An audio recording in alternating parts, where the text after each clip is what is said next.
My mom is inviting you to dinner today. That's what the message said. Just a day before our wedding.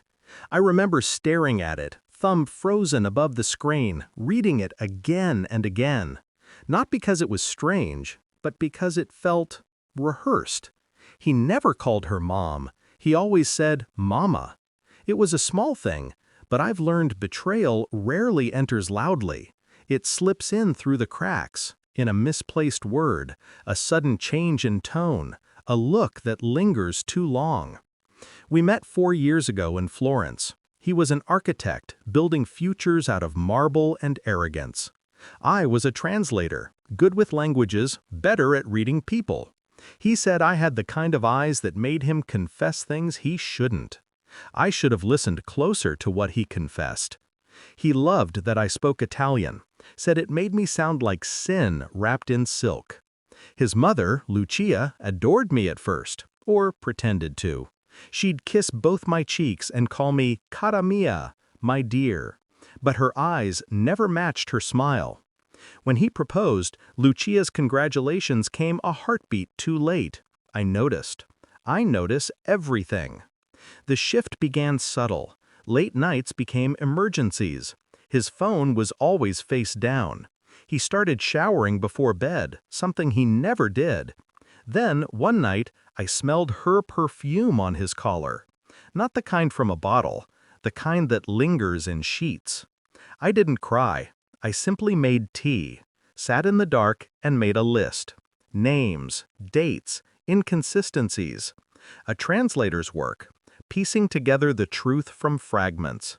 By the 3rd week, I had it all. The hotel receipts, the hidden messages, even the second phone he thought I didn't know about. The other woman wasn't a stranger. She was Lucia's friend. I never confronted him. Emotion is a luxury in warfare. Instead, I learned. I watched. I waited. When he fell asleep, I copied his work files. His firm had been cutting corners on permits, illegal builds under his signature, enough to ruin him professionally. I transferred them to my drive and then, carefully, to hers, Lucia's. She was proud, image-obsessed, the kind of woman who would burn a house down just to control how the ashes looked. I made sure the evidence reached her, wrapped in an anonymous email.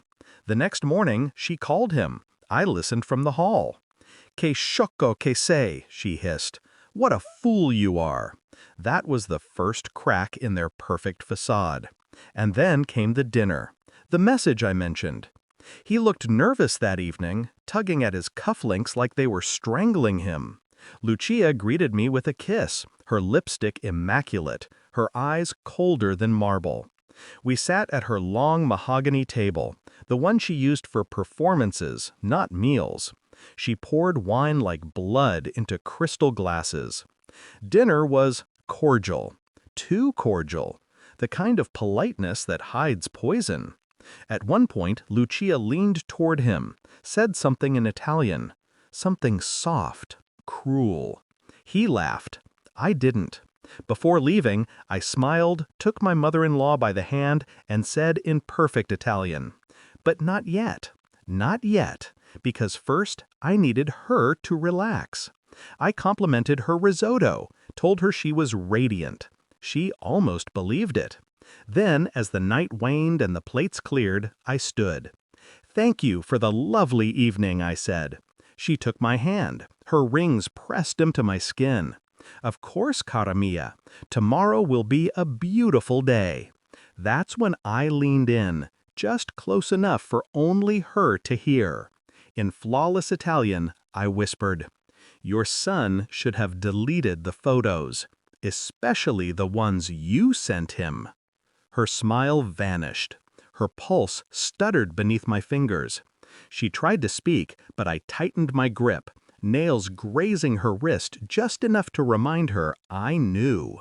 "Incesto," I said softly. "Incest. Imagine what the police will think when they see them on his work laptop."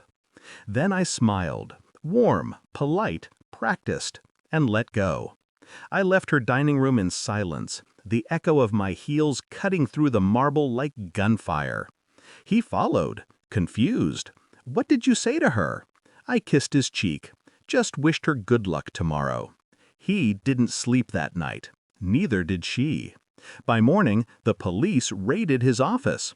The evidence, the financial fraud, the emails, the pictures, all surfaced at once. I made sure of it.